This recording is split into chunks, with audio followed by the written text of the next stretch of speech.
Chilli chicken বানানোর জন্য কি লাগছে দেখে নি চলো।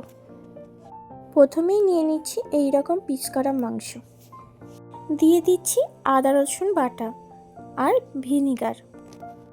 তারপর ম্যারিনেট করার জন্য পরিমাণ মতো নুন দিয়ে দিলাম, ঝালের জন্য লঙ্কা গুঁড়ো, গোলমরিচ গুঁড়ো আর ডিম ফাটিয়ে মাখিয়ে নিতে হবে।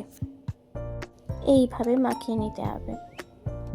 আর দিয়ে দিচ্ছি পেঁয়াজ বাটা, তারপর দিয়ে দিচ্ছি কর্নফ্লাওয়ার আর 2-3 চামচ ময়দা। এইভাবে মেখে রেখে দিতে হবে 2 থেকে 3 ঘন্টা। যতক্ষণ বেশি মেখে রেখে দেবেন ততই জিনিসটা ম্যারিনেটটা ভালো হবে। ঘন্টা পর ফিরে আসছি। কড়াই গরম হলে তেল দিয়ে দিচ্ছি। তেলটা গরম হয়ে গেলে তার মধ্যে একে একে চিকেনগুলো ভেজে নেব।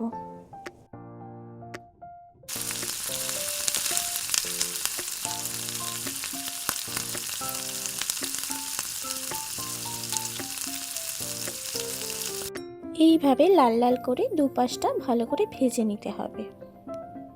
এইভাবে একে একে সব চিকেনগুলো ভেজে তুলে রাখবো। এরপর ওই চিকেন ভাজার তেলটার মধ্যে একটু তেল কমিয়ে তাতে গোটা গরম মশলা ফোড়ন দিয়ে দিলাম, লবঙ্গ, এলাচ, দারচিনি, তেজপাতা। তারপর দিয়ে দিচ্ছি রসুন কুচি। একে একে পেঁয়াজটা সবটা দিয়ে দিলাম।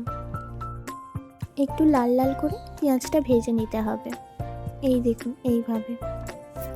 তারপর তার মধ্যে দিয়ে দিচ্ছি ক্যাপসিকাম, আর একটু দিয়ে দিচ্ছি আদা রসুন বাটা, আর দিয়ে দিচ্ছি ঝাল লঙ্কা গুঁড়ো আর কাশ্মীরি লঙ্কা গুঁড়ো। কাশ্মীরি লঙ্কা গুঁড়োটা দিলে একটু রঙটা ভালো হয়। দিয়ে দিচ্ছি ঝালের জন্য লঙ্কা। চিলি চিকেনটা একটু ঝাল ঝাল হলেই ভালো লাগে মুখে। তারপর দিয়ে দিচ্ছি সয়া সস, চিলি সস আর টমেটো সস। অনেকে 3টে সস একসাথে মিশিয়েও দিতে পারে, আমি এইভাবেই দিয়ে দিই, এটাই মনে হয় সহজ। তারপর ভালো করে 2-3 মিনিট মিশিয়ে নেওয়ার পর ভেজে রাখা চিকেনগুলো এটার মধ্যে দিয়ে দিতে হবে। চিকেনগুলো এর মধ্যে দিয়ে ভালো করে ওপর নিচ করে ভালো করে মিশিয়ে নিতে হবে।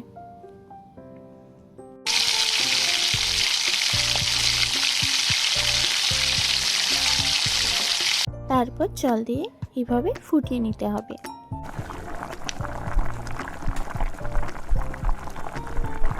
একটা বাটির মধ্যে অল্প একটু কর্নফ্লাওয়ার জলের মধ্যে গুলে নিয়ে দিয়ে দিতে হবে। চিকেনটার মধ্যে ঢেলে মিশিয়ে নিতে হবে। এইভাবে ফুটে গেলে নামিয়ে নিলেই রেডি চিলি চিকেন।